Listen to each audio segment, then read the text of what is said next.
I gave a detailed explanation of how this thing is wired and how it works, and everybody had curiosity, and then that's it. It seems like the guitar died.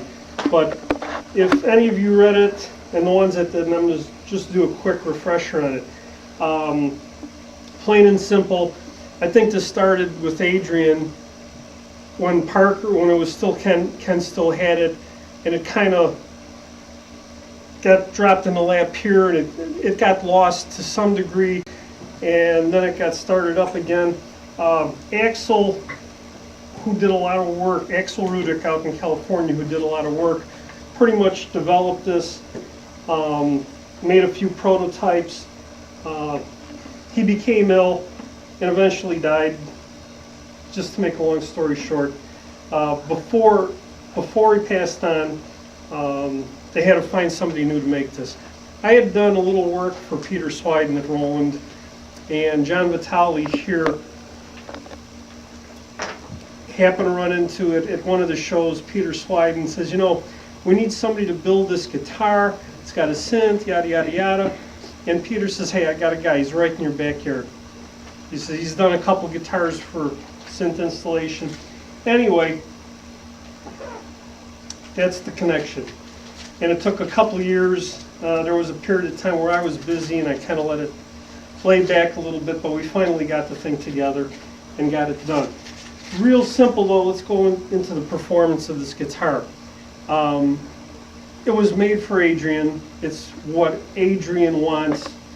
Hopefully everybody else wants it. I think it's pretty well laid out. It was thought through.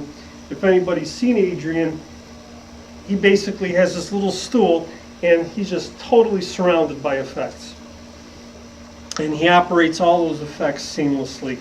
Loopers, whatever, it's great to see. This guitar is basically what he wants. It's exactly the way he wants.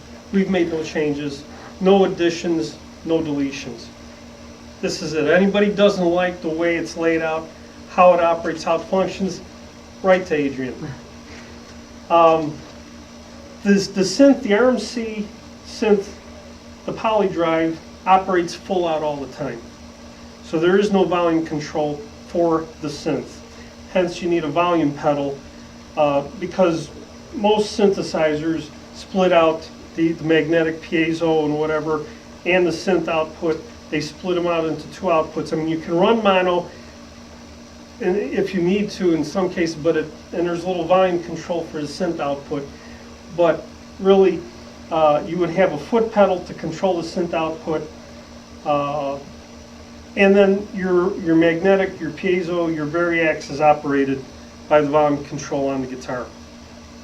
So you got a volume control that operates what I call mag piezo variax. You would use the foot pedal. This way you can back off on the foot pedal, which is your thin synth. You can roll up your volume control for your guitar, or vice versa. Back off and then go right strictly through synth only. And I think that's the ideal thing to have. It gives you ease of operation on stage, a lot of flexibility. You can do both at the same time. Back off on one, roll up the other. You can actually blend. You can get good at it if you want. Or have both of them on at the same time. The Macintosh, they go through the 13 pin as well. Yes, it all goes through the 13 pin.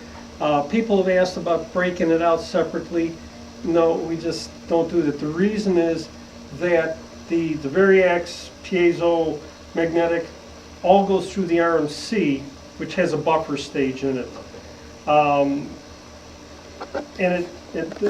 the buffer is good because the cable itself, you'd be having signal loss. They got to run 13 wires through this.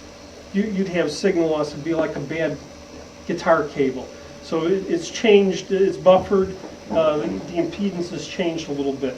Signal comes through nice and strong. Your synth right here. They got a Roland GR. This is what the 20. The GR20. Roland seemed to be pretty common. This is what they're pretty much pushing right now. It would split out the signals. So I'm running it through a volume pedal, which I just bought, and evidently this volume pedal is not working. So I'm going to have to adjust the synth by the volume knob on the GR20.